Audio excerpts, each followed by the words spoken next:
Allô tout le monde, bonjour et bienvenue à notre émission du lundi 22 juin. Merci d'être là. Bonjour, Doc Mayou.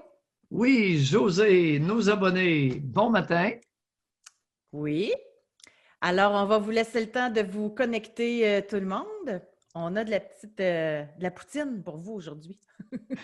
Des choses à régler, de la poutine du quotidien. Connaissez-vous ça, cette expression-là, Doc? Ouais, de la cuisine, de la poutine. Oui, c'est ça.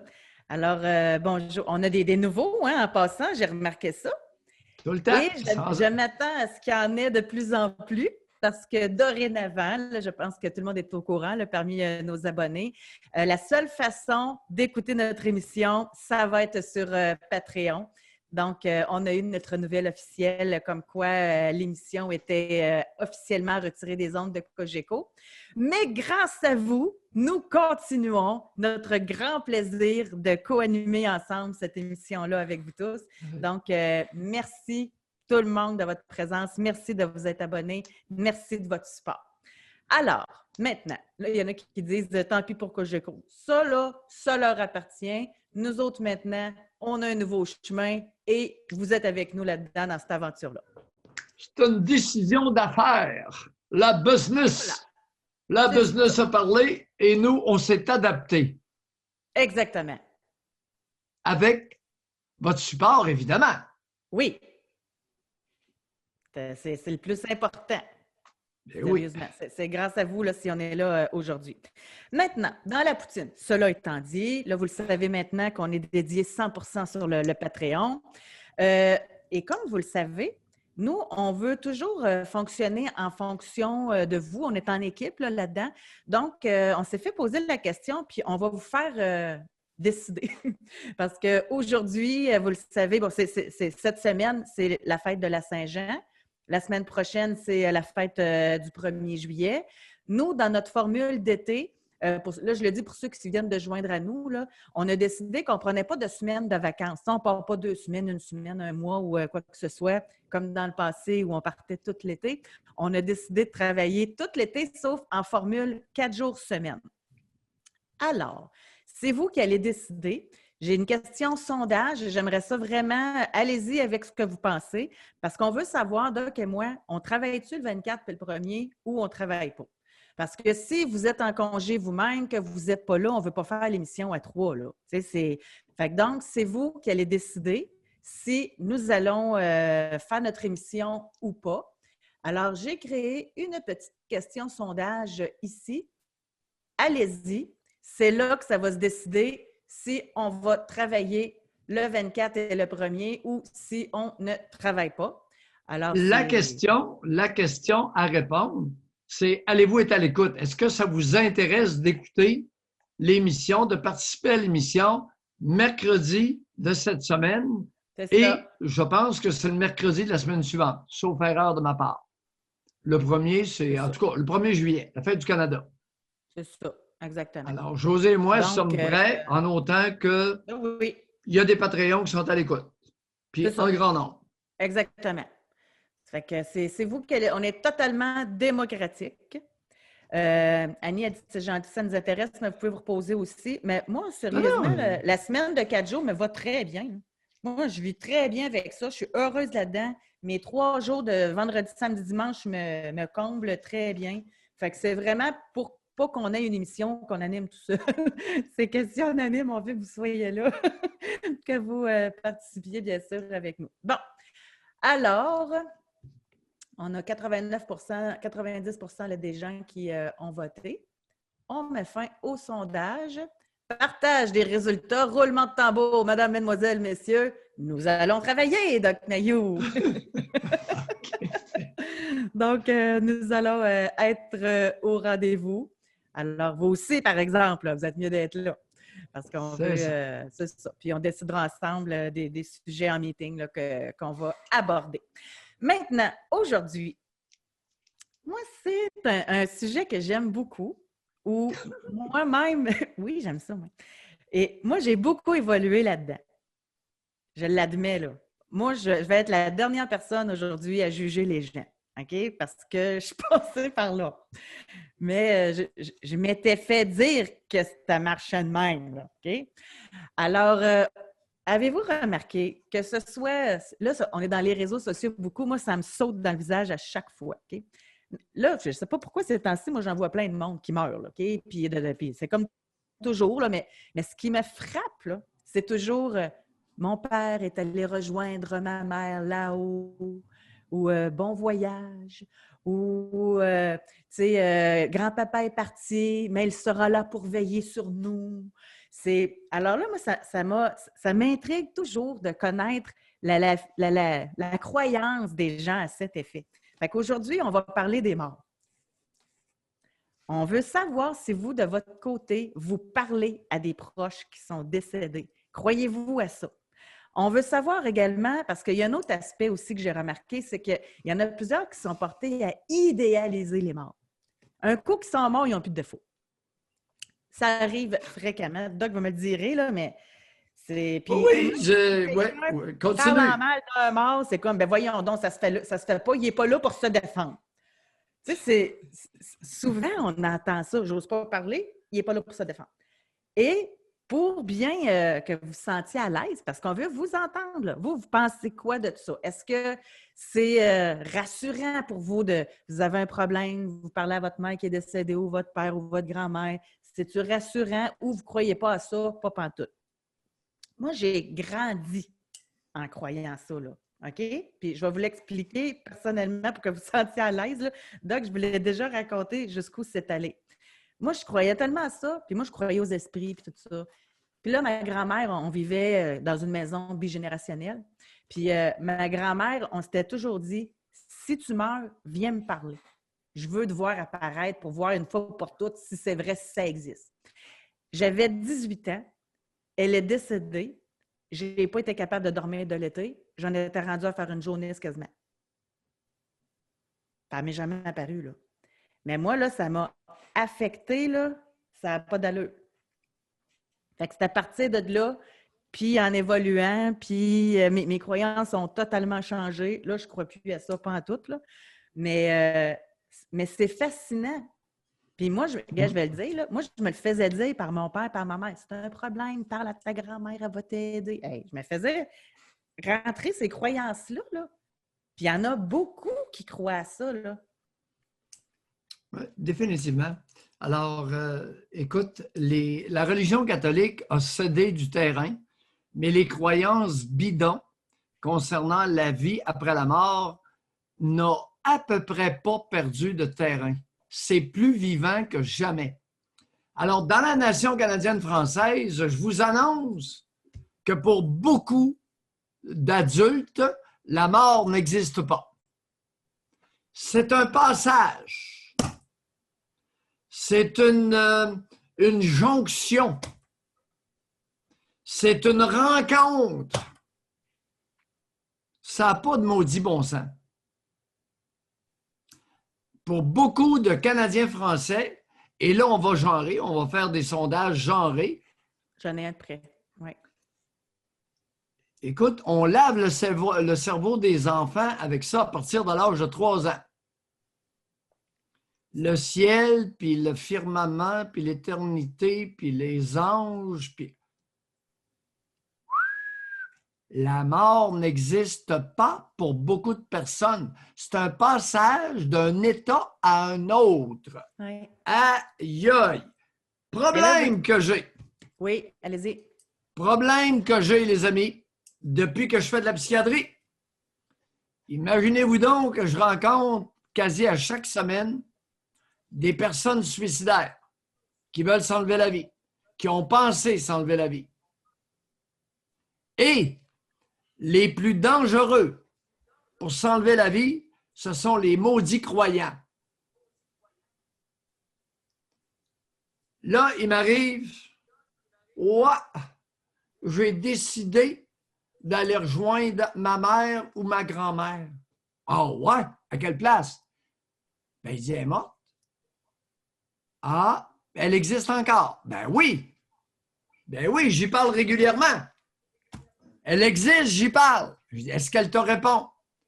Bon, là, il y a 2 groupes. Il y en a qui disent oui, puis il y en a qui disent non. Dans ceux qui disent oui, je les mets aux antipsychotiques tout de suite. Ça se traite beaucoup mieux. Mais ceux qui ne sont pas psychotiques, là, je fais quoi avec ça? Jamais, dans aucune rencontre de psychiatre, on a discuté de ce sujet-là. Jamais. La maudite vie après la mort. Bien, même parmi les psychiatres, il doit y avoir des croyants aussi, là. C'est sûr. C'est sûr. Je vais la poser tout de suite, la question, Doc. Moi, je l'ai intitulée, puis là, c'est genré, là. Mesdames, parlez-vous à vos proches décédés, OK? Fait que si vous n'avez pas de proches décédés, mais que vous y croyez, là, marquez oui, OK? On veut savoir c'est quoi votre façon de vos croyances. Fait que allez-y dès maintenant, c'est parti. Puis ensuite, parce qu'il y en a qui ont vécu... moi, j'en ai tellement... ça m'intéressait, fait que c'est sûr que j'écoutais les histoires par rapport à ça, mais tu sais, il y en a qui vont avoir des médiums qui parlent. Puis là, il y en a qui avec l'écriture automatique. Il y en a qui croient à ça, là. Ouais. Puis c'est comme avec des preuves incroyables que juste lui qui savait ça. Fait que ça peut être mélangeant, tu sais, pour quelqu'un qui est vulnérable, là, parce que je pense qu'il y a beaucoup de vulnérabilité là-dedans. Bon. Oui, et de lavage de cerveau.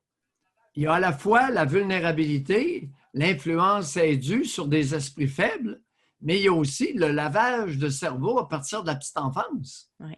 On a le résultat, Doc, du côté des femmes. Là, on va prendre des notes parce que je pense que ça va être différent, là. Mesdames, parlez-vous à vos proches décédés? Il y en a 32 % que oui. Fait que 32 OK. Une sur trois, à vous, parlez aux morts. Aïe, aïe! C'est ça. Des adultes, des femmes adultes, là. On n'est pas moi, des enfants. Moi, je pensais qu'il y en avait plus que ça. Je suis surprise. Avouez. Une femme sur trois, dans nos Patreons, avoue parler aux morts. À vous. Les hommes, maintenant. Allons-y avec les hommes. OK.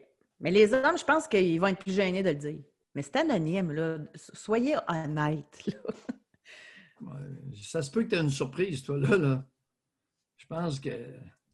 Ben, moi, j'ai un préjugé, là, mais... Ouais, oui, c'est un préjugé. C'est une affaire de femme, encore une fois, ça, ces maudites affaires-là bidons. Oui, bien, c'est ça. J'ai un préjugé que c'est féminin. Oui. Ah, OK. Excuse-moi. Oui, c'est ça. Oh, oui. Ben, écoute, c'est transmis par les femmes, ça, les croyances religieuses. Mais j'ai un préjugé que les femmes l'avouent plus. Je pense qu'il y a des hommes qui y croient, mais qui ne le disent pas. Ouf! Ouf! Parce que c'est pas viril. Okay. J'ai l'impression que les hommes sont gênés. Masculin. Ça n'a rien à voir avec l'érection. Oui, vous avez raison. OK. Masculin. Bon, OK. Alors, c'est nettement du côté des hommes, ils sont 82 % à ne pas parler des proches décédés. Oui. Et du côté des femmes, 18 %. Alors, une femme sur trois et 20 %, c'est un homme sur 5. Alors, il y a une bonne différence de genre. Mais il y a tout de même un sac à gosse sur 5 qui parle aux morts. Aïe, aïe! C'est quoi cette affaire-là? Mais c'est de croire, en fait, ça va ensemble, c'est de croire qu'il y a la vie après la mort, là. Hey, un homme sur 5 laisse pas mourir le vivant. Hey, attends un peu, si on leur demandait lequel avec qui vous jasez le plus, votre père décédé ou votre mère décédée? OK, vous pensez que... Ah bien, j'écoute, allons-y. Avec le bonhomme ou la bonne femme? Jasez-nous ça. Okay, on est là-dedans. Ah, ça s'est déconnecté. C'est ça que... Oui, le grand-père ou la grand-mère? Okay. Le père ou la mère, le grand-père ou la grand-mère. OK. Ça ne sera pas long, OK? Là, je vais avoir... Parce que là, ça se déconnecte quand que je fais une nouvelle question sondage. Oui. Ça fait que là, je vais déranger... Je vais déranger Jean-François pour qu'il l'écrive. Okay. Fait qu'il sait, il était au courant.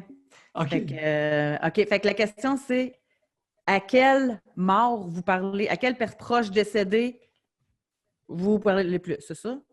Quel genre? Quel genre votre défunt qui est votre Ah, le correspondant? genre. Quel genre? Oh oui, c'est le genre, là. La mère, la grand-mère ou le père et le grand-père? À quel genre?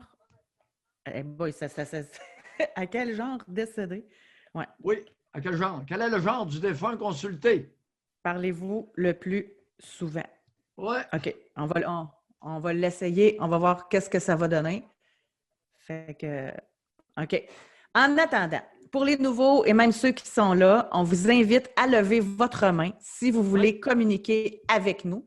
Et moi, à ce moment-là, je vais aller vous chercher, comme je suis en train de le faire avec Stéphane.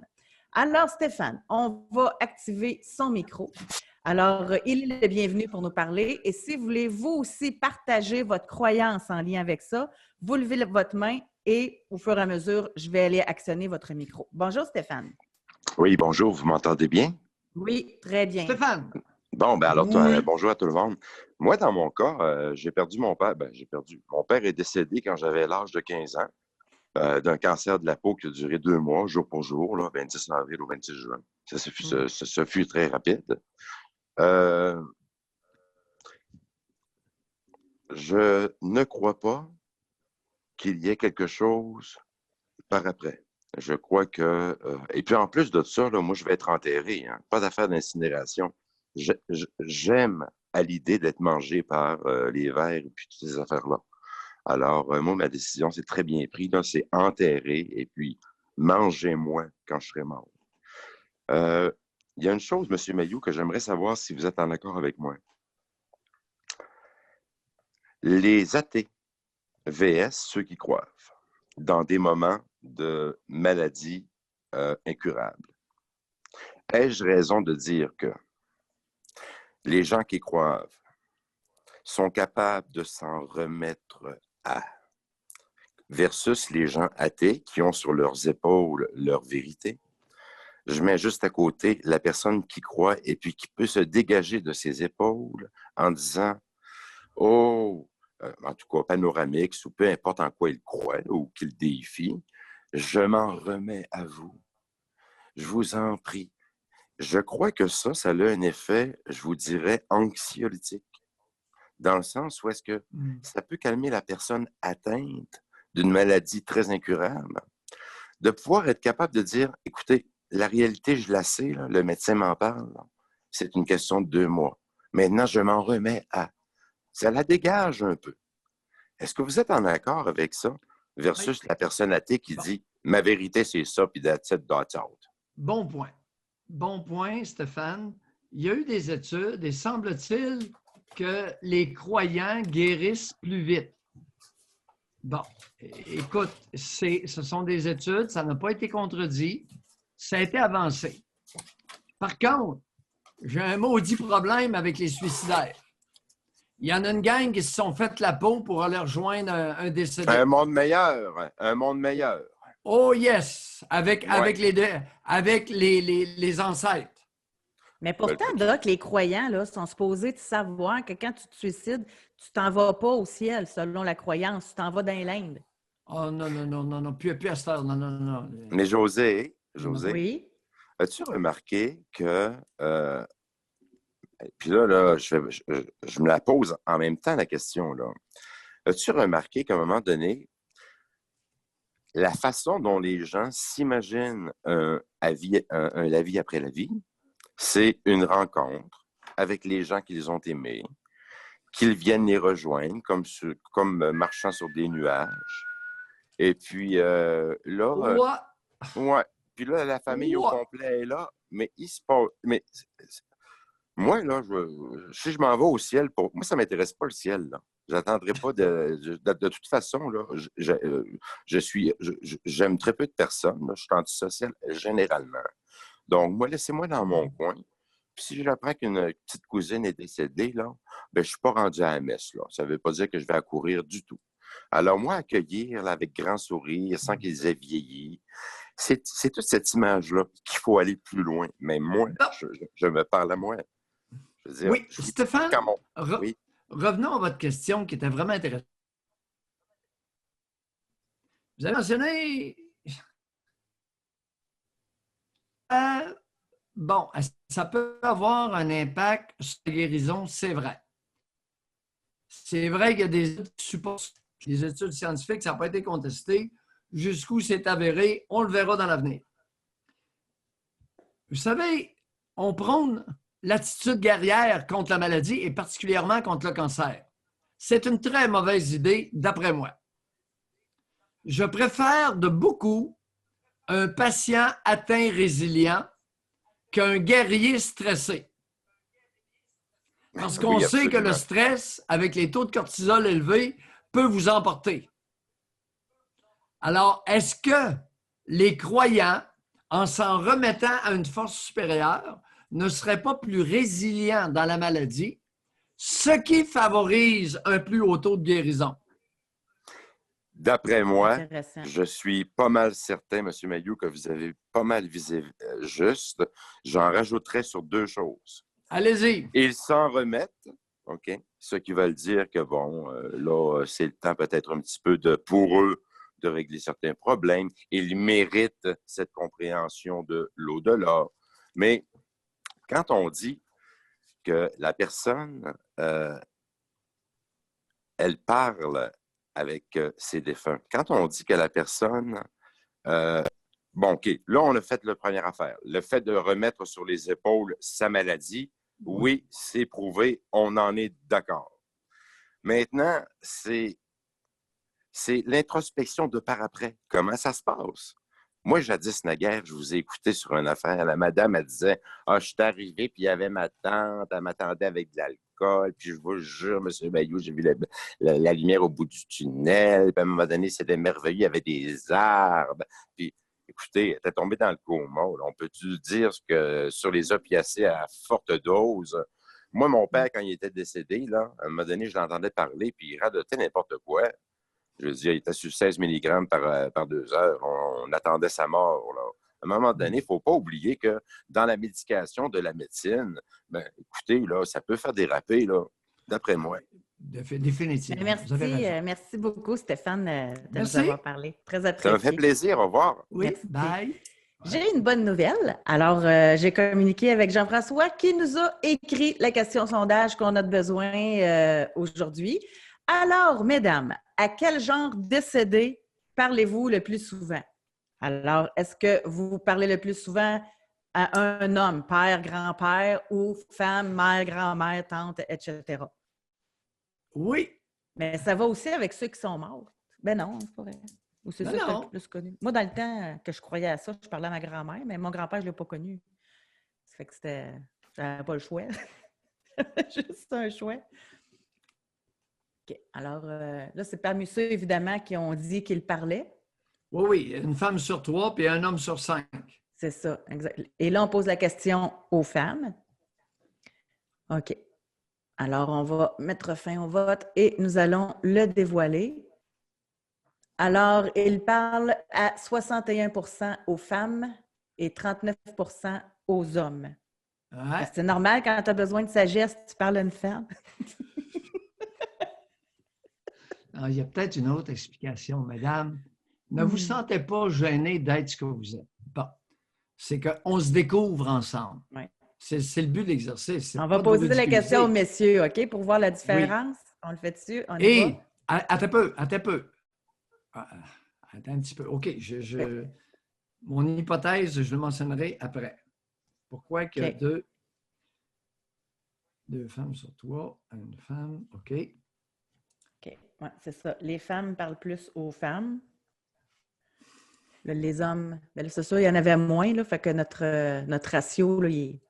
Oui. Alors, un homme sur 5 fait la placote à un défunt. Quel genre est le défunt?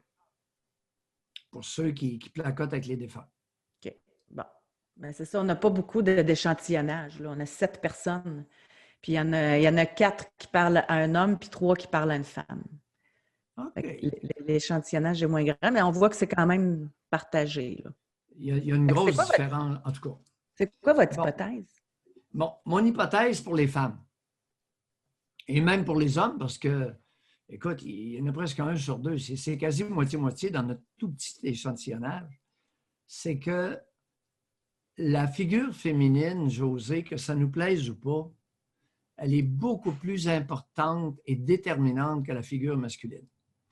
Alors, les sacs à gosse ce matin, mauvaise nouvelle pour vous. Si vous croyez à l'interchangeabilité de la personne qui s'occupe du bébé. Si vous voulez vous faire poser des seins pour allaiter le bébé, là, vous faites fausse route. Parce que ça donne que de façon innée,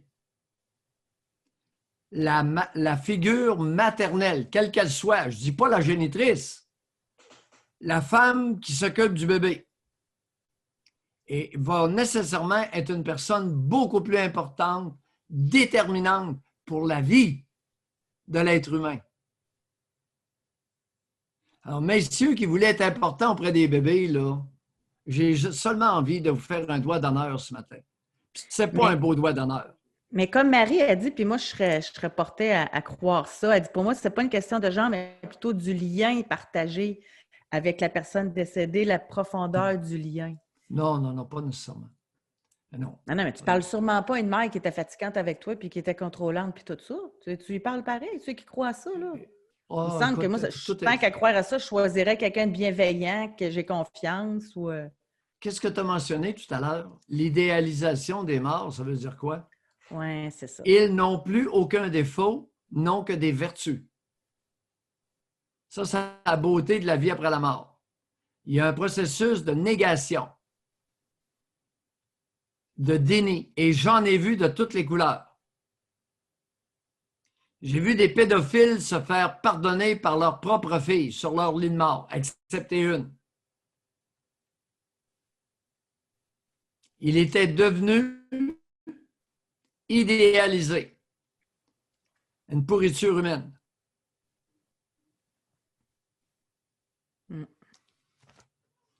Allez, levez la main, on veut vous parler. Moi, j'aimerais ça parler à Caro. Caro a écrit « Oh my God, mon chum m'a dit il y a 2 semaines qu'il faisait attention d'être une bonne personne pour ne pas aller en enfer. J'étais sous le choc. Comme tu me niaises, tu crois vraiment en le paradis et l'enfer? » Il a dit « Ben oui. » Quel âge a-t-il? Caro, vous avez quel âge? J'aimerais ça vous parler, Caro. Oh oui, on va vous écouter, là, puis vous allez nous raconter ça parce que c'est important. Oui. Et moi, ce que je veux savoir, c'est ça a-tu changé votre perception de votre chum aussi, là? La perception que vous avez de lui après avoir appris ça, là? Est-ce que ça a changé l'abondance de votre lubrification lors des rapports sexuels? Madame Arsenault y avait pensé. J'aimerais vraiment ça. Puis, si vous avez vécu des expériences avec médium ou quoi que ce soit, là, avez-vous l'impression que vous êtes fait avoir? Fait avoir, pas tant par le médium, lui, c'est sa job de vous avoir, mais par ceux qui ont imprégné ces croyances-là en vous. Moi, c'est comme ça que je le vois. Tu sais, la personne, elle a fait ça, fait de l'arnaque. Tu sais, ça prend une certaine intelligence quand même pour réussir à te faire croire ou une certaine manipulation, je ne sais pas comment l'expliquer, pour réussir à te faire croire que ton père qui est mort te parle et qu'il t'envoie un signe. Josée, celle que j'ai n'est pas comme ça. C'est une vraie. Exactement. La mienne est bonne. Hey, je t'allais en voir une coupe, moi, des supposément bonnes. Là. Je l'ai tellement entendu, celle-là.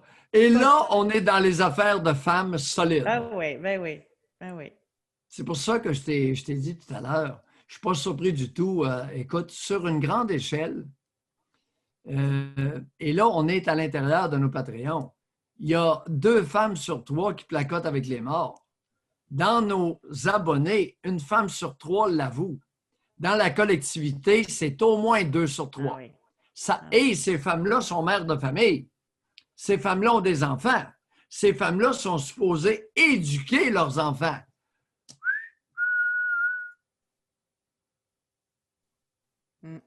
La nation ne progresse pas vite. J'aime autant te le dire. On a Sophie, là, elle a écrit « Mon père est décédé quand j'avais 4 ans. Ma mère me disait à tous les jours que mon père me surveillait et qu'il lui rapportait tout ce que je faisais. Je vous jure que j'ai été très sage, mais j'en paie le prix aujourd'hui. » José, appelez-nous Sophie. Je l'ai tellement entendue, celle-là. Les bonnes femmes, la mère incompétente et idiote qui utilise un mort pour terrifier le tout petit et le surveiller. Et lui extorquer la vérité tout le temps, mur à mur. Lui extorquer, ton grand-père le sait. Il te surveille. C'est son père, elle, c'est encore pire. Oui, mais père ou grand-père, là. Habituellement, les bonnes femmes, les incompétentes et idiotes utilisent plus un homme pour surveiller.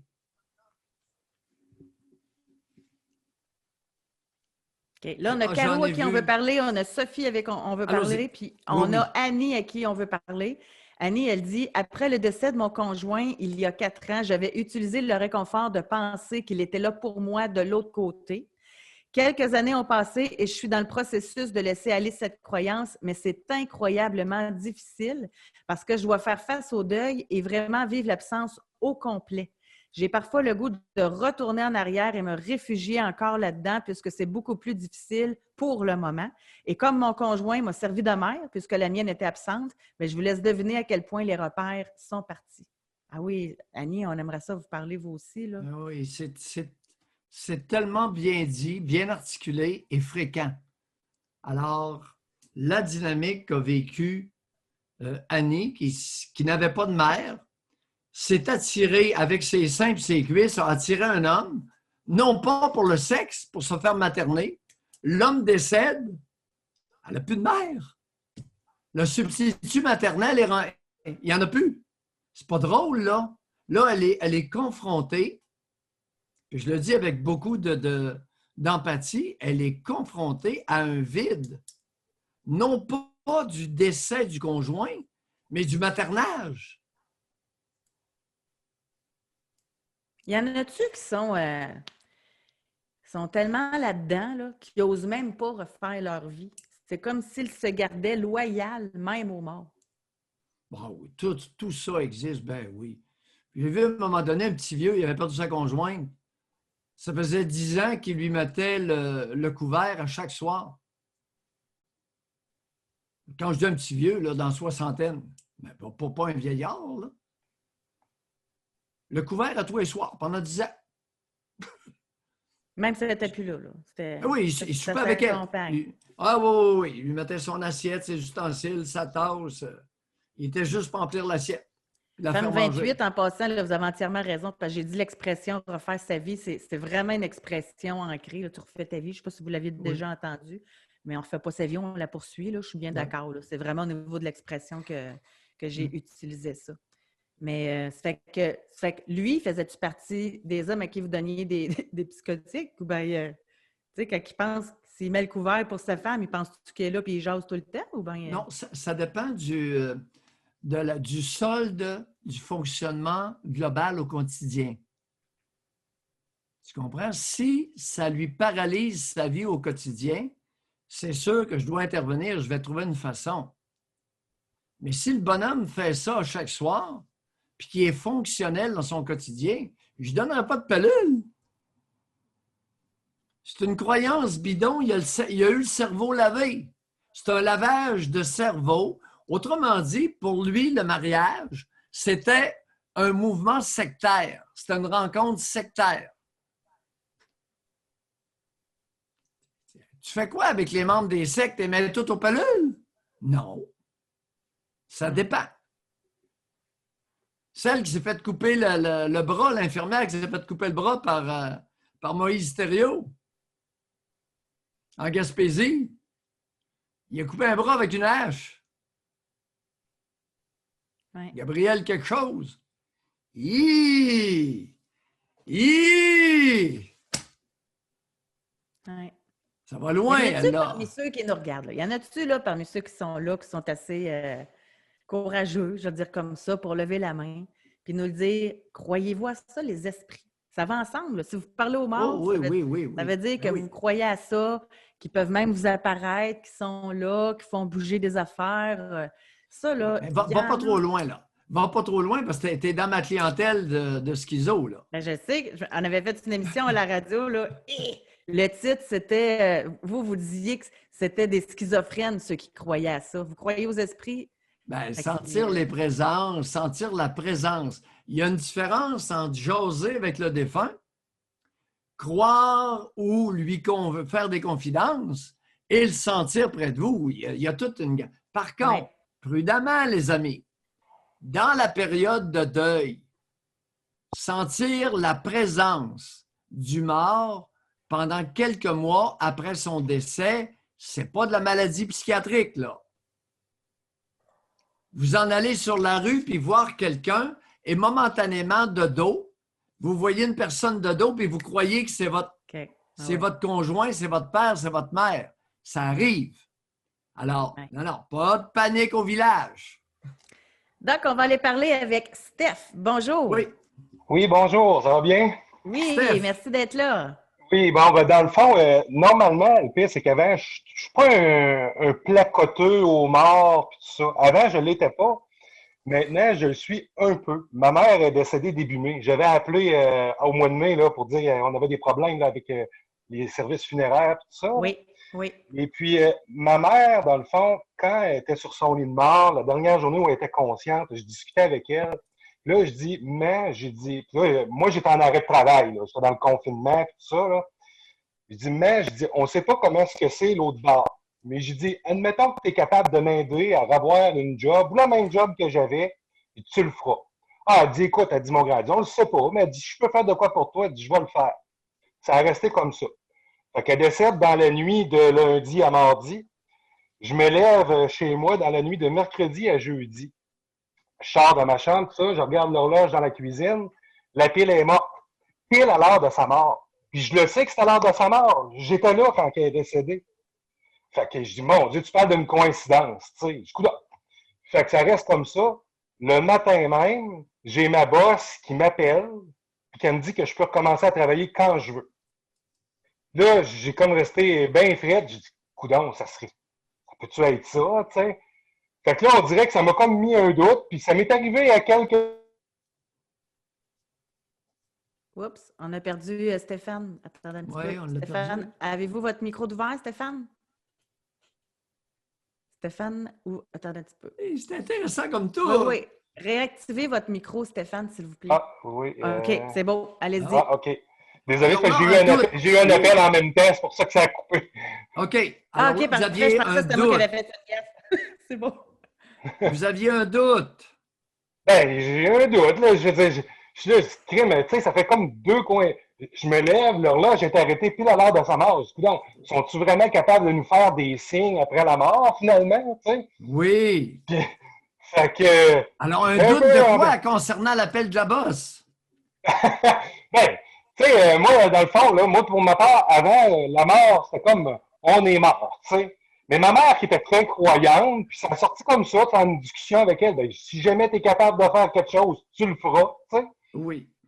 Fait que là, il faut croire que c'est vrai. Là, les morts peuvent peut-être nous aider. Là, l'autre bord, il y a peut-être une vie après la mort.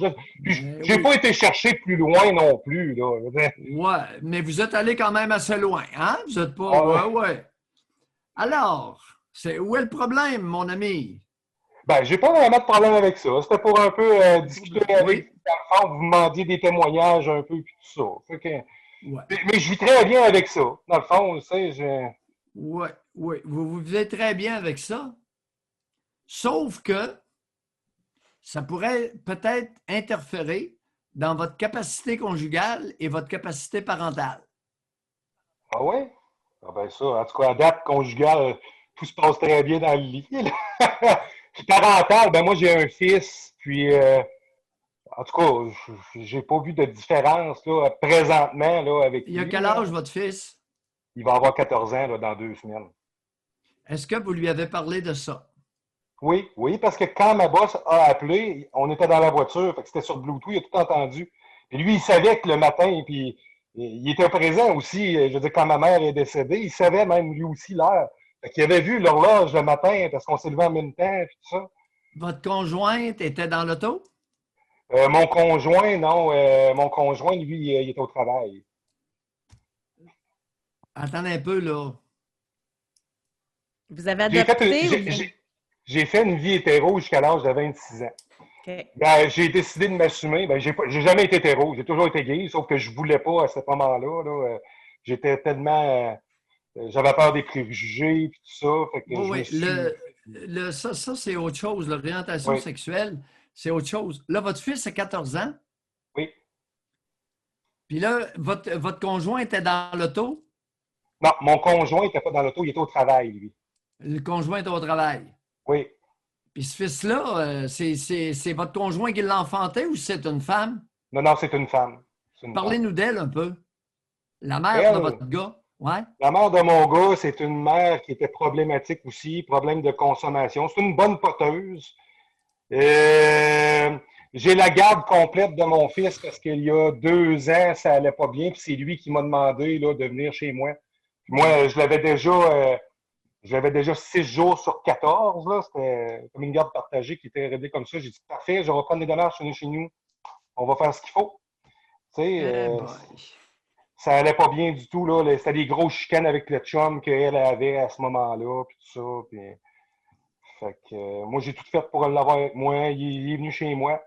Puis j'ai la garde complète depuis ce moment-là. Là. Qu'est-ce que vous faites dans la vie, Stéphane? Moi, je suis acheteur pour une OK. compagnie. Vous êtes acheteur pour une compagnie. Un bon travail? Oui, oui, oui, j'aime beaucoup mon travail. Là. J'ai déjà eu des emplois plus payants, mais je préfère être moins payé et être bien dans mon travail. Oh oui. Moi, parlez-nous de votre père. Mon père, ouais, maintenant, j'ai une meilleure relation un peu avec lui. Mon père, c'est un père absent. Il préférait beaucoup plus l'alcool, puis je vais dire fumer. Il fumait pas de pot, là, mais la cigarette, là, son argent passait là-dedans, fait qu'il n'y en avait plus pour le reste après. Fait que c'est pour ça que je pense que j'étais plus proche de ma mère que de mon père. Stéphane, Oui. la relation avec le géniteur pour un homosexuel, ça a l'air de quoi? Ça évolue comment? Racontez-nous ça. Ça évolue comment? Écoute, je peux pas dire que j'ai eu une relation avec mon père avant. Étant petit, je peux pas dire. Mon père, il allait travailler, il revenait, puis il fallait pas trop le déranger, puis c'était tout. Fait que, Ça ne répond pas à ma question. Quel est le besoin de paternage d'un père pour un futur homosexuel? je suis embêté de répondre à ça. Le besoin de paternage, je pense que j'en ai même pas eu de besoin. C'est ma mère qui était présente, je n'ai pas eu de besoin. Malgré qu'adolescent, à partir de l'âge de 14 ans, mes parents avaient des amis, puis je me tenais beaucoup chez ces amis-là, puis je pense que c'était un couple qui était de leur âge. Puis je pense que je me servais du modèle, ce gars-là, comme mon père, même je disais que c'était mon deuxième père. Oui, mais raconte l'attrait sexuel envers le parent de même sexe pour un homo, ça a l'air de quoi? J'avais pas d'attrait sexuel pour. Non, j'avais pas d'attrait sexuel envers eux autres. Vous savez, on parle constamment de l'Édipe, puis l'Édipe renversé, puis etc. C'est l'enfant avec le parent de sexe opposé. Ça, c'est vrai pour les futurs hétéros, mais les homos, eux autres, il leur arrive quoi? Parce que c'est vraiment pas. Non, c'est pas eux autres même. Je me suis pas basé sur ma sexualité avec eux autres certains. Là. Non, non, non, non, non, non. C'est. Même les gens plus vieux m'ont jamais attiré. J'ai toujours été attiré par les gens plus de mon âge.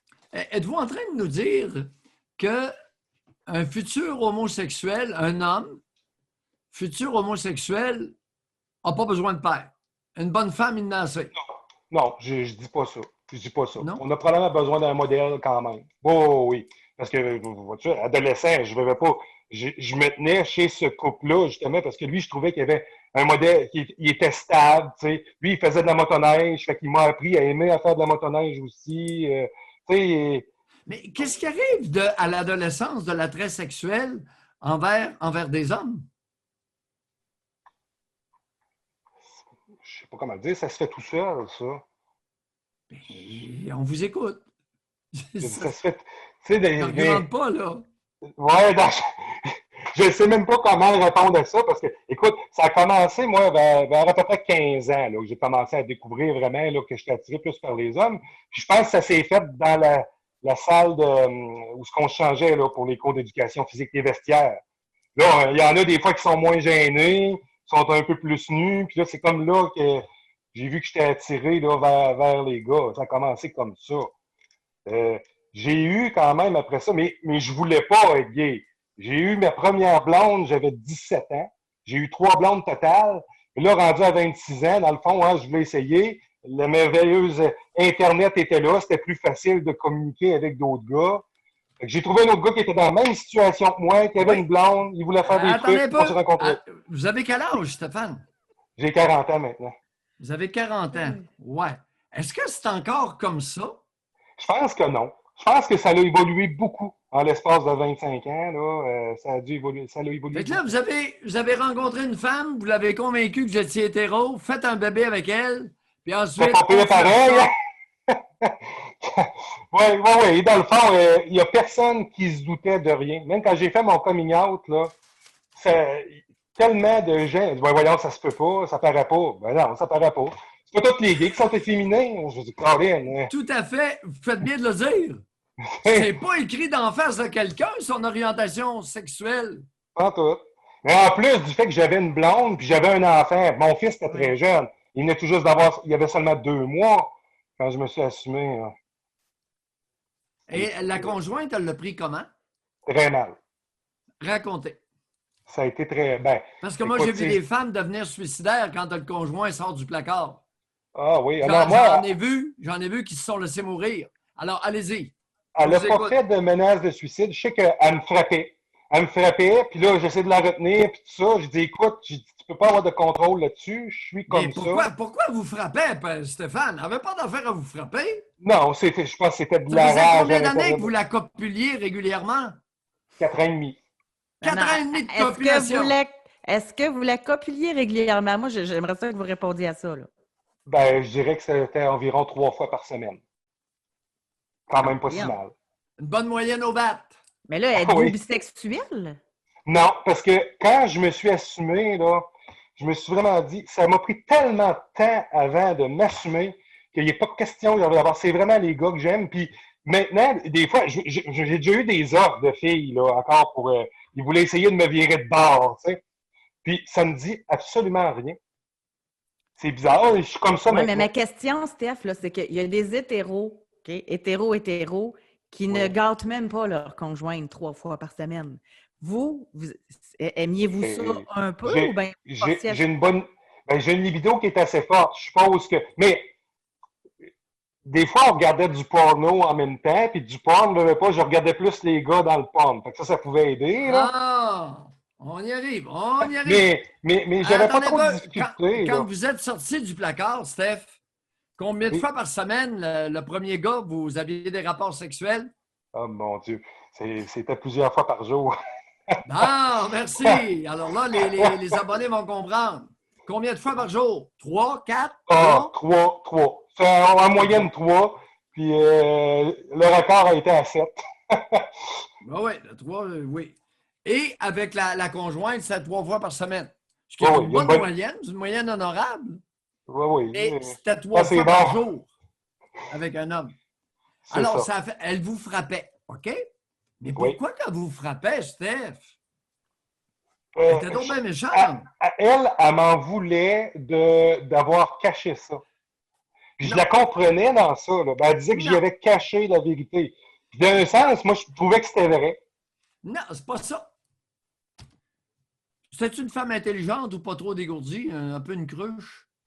Non, je pense qu'elle était intelligente, mais elle pourrait se dégourdir plus encore si elle voudrait. C'était une gourde qu'on a remplie. Hein, Steph? On y a fait croire qu'elle était objet de désir. Aïe, aïe! Aïe, aïe! Elle est tombée de très haut. Ouais. Ouais. Mais c'est sûr que ça lui a fait beaucoup de peine. Il y avait de la peine. Des fois, quand on a de la peine, on rage tellement qu'on a de la peine. Genre... Oui, mais pourquoi avait-elle tant de peine? C'est pas la première femme qu'on laisse tomber, voyons. Elle m'aimait beaucoup, je pense. Non, il y a de quoi de plus profond que ça, Steph, là. Alors, ben, il y en a beaucoup qui sont à l'écoute, là. Tu sais. Dans quel état qu'elle s'est ramassée? Ben, moi, je l'ai trouvée démolie, là, carrément. Elle a même fait à un moment donné une perte de connaissance. Elle gueulait après moi, puis tout ça, puis à un moment donné, pouf, elle tombe à terre. Ouais. J'avais jamais vu ça de ma vie. Une syncope bagale. Ben oui. Mais venez-vous donc, que vous avez fait à croire que vous aviez hétéro alors que vous étiez homo. Alors, ceux qui écoutent, là, ce genre de crosse-là, ça ne se fait pas. Vous êtes homo, vous êtes homo. Ah, ça se fait pas. Je suis On n'a d'accord pas de avec vous. problème avec ça. Je suis Mais là, d'accord. Maintenant, je suis pendant d'accord, 4 ans et mais demi, de copuler une femme 3 fois par semaine pendant 4 ans et demi, elle est convaincue qu'elle est objet de désir, alors qu'elle ne l'est pas du tout. oui, c'est vrai. Non, il y a de quoi être démoli, là. Ah oui. Elle n'est pas trompée.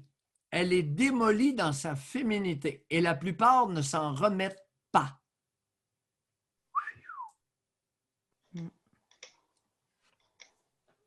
En tout cas, Merci, ça me Mais, dit- Stéphane, vous êtes vraiment correct de vous être livré à un exercice candide qui va rendre service à beaucoup de monde qui écoute. Ben, tant mieux. Ben, il y en a beaucoup qui se cachent. C'est un appel qui n'a jamais été traité. Quand j'étais à CKAC, on ne l'a jamais traité en profondeur comme ça, José, et encore moins lorsqu'on était à la radio de Cogeco. Merci, Steph. Ça fait plaisir. Au revoir. Merci Au revoir. beaucoup de votre candeur, de votre confiance. Ouais. Doc, on poursuit. Nous avons Malika qui est là. Elle a levé sa main. Bonjour, Malika. Allô?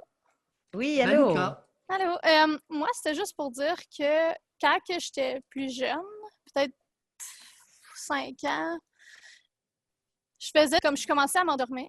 Puis là, je me réveillais puis je voyais quelqu'un dans ma chambre.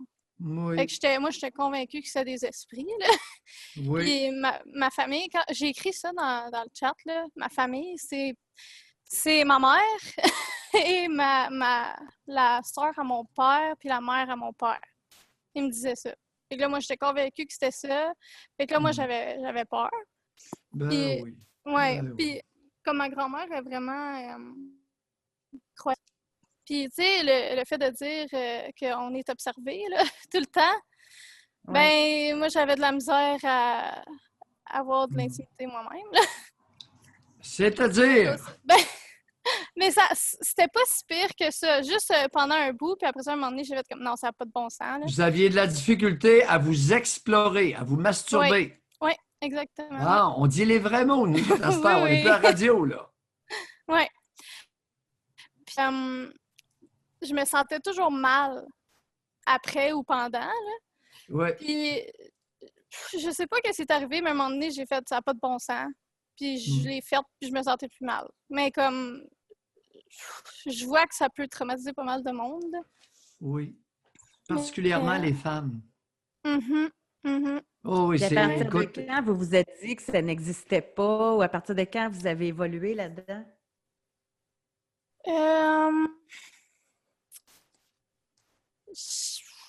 À l'adolescence, peut-être. Là. Comme j'ai commencé à l'adolescence à me masturber, là, mais peut-être 14, 15 ans que j'ai arrêté d'avoir peur. OK. vous avez quel âge maintenant, Malika? 22. 22 ans. Ouais. Et est-ce que vous portez, d'après vous, encore des séquelles, des niaiseries des bonnes femmes qui vous entouraient? Pas comme moi, ça m'arrive encore là, de me réveiller puis de voir des choses dans ma chambre, mais je le sais c'est quoi maintenant. Fait que j'ai plus peur. C'est quand que je l'ai réalisé que j'ai arrêté d'avoir peur. Mais non, je pense que j'en ai plus de séquelles de ça. Non. OK. À quelle fréquence vous avez ce qu'on appelle des réactions hypnagogiques, c'est-à-dire vous vous endormez, puis à un moment donné, vous rouvrez les yeux, vous voyez des choses. À quelle fréquence ça peut vous arriver? Je crois que ça m'arrive plus quand je suis stressée. Je sais pas pourquoi. Là. Comme c'est pas si souvent que ça. Bon, OK. Mais quand j'étais jeune, ça arrivait souvent. Ouais. Elles ont joué là-dessus, les maudites. Hein? Ouais. C'est terrifier, terroriser des enfants. Quelle sorte de bonnes femmes qui vous entouraient? Ça venait d'où, ça, ces peaux-là? Je sais pas. Quand que j'étais jeune... C'est parce que moi, qu'est-ce qui arrive, c'est que ma grand-mère habite chez mes parents. Oui. Ben, mes deux grand-mères, dans le fond, les deux côtés, là. La mère à ma mère puis la mère à mon père. Puis, ils étaient souvent là. Puis, la mère à mon père est ultra catholique. Oui. Puis, elle, là, les anges, là, ils étaient toujours là. Puis, comme, faut que tu parles aux anges. Puis là, quand je voyais des affaires dans ma chambre, c'est un ange ou c'était quelque chose qui était pas bon. Malika, est-ce qu'elle est encore vivante, la vieille? Oui. Oui. Elle est rendue à quel âge? 65. Hein? 65 ans. Pas plus que ça? Non. Puis même pas malade? Ben, t'as obèse morbide, là, comme... Hey Rose, sa longévité est atteinte. On va s'en débarrasser avant 90. Mais vous êtes chanceuse, je trouve, Malika, qu'à partir de 15 ans, vous ayez pu réaliser là, que c'était des faussetés. Ça aurait pu durer plus longtemps dans l'environnement que vous êtes. Oui, mais moi, j'ai réalisé que je suis quelqu'un de vraiment indépendante, puis j'ai besoin de... Comme je pense par moi-même. Je sais pas. Depuis que je suis jeune, moi, je fais mes choses, puis si t'es pas d'accord, je le fais quand même, mais ça me fait quand même de quoi si ils sont pas d'accord avec moi. Là. Mais comme moi, je m'en fous un peu. Puis à qui vous ressemblez? Je sais pas. Je suis à aucun des deux. Là. Attendez un peu. À qui vous ressemblez? Il y a quelqu'un, parent, grand-parent, qui a une pensée autonome, qui a une force de caractère.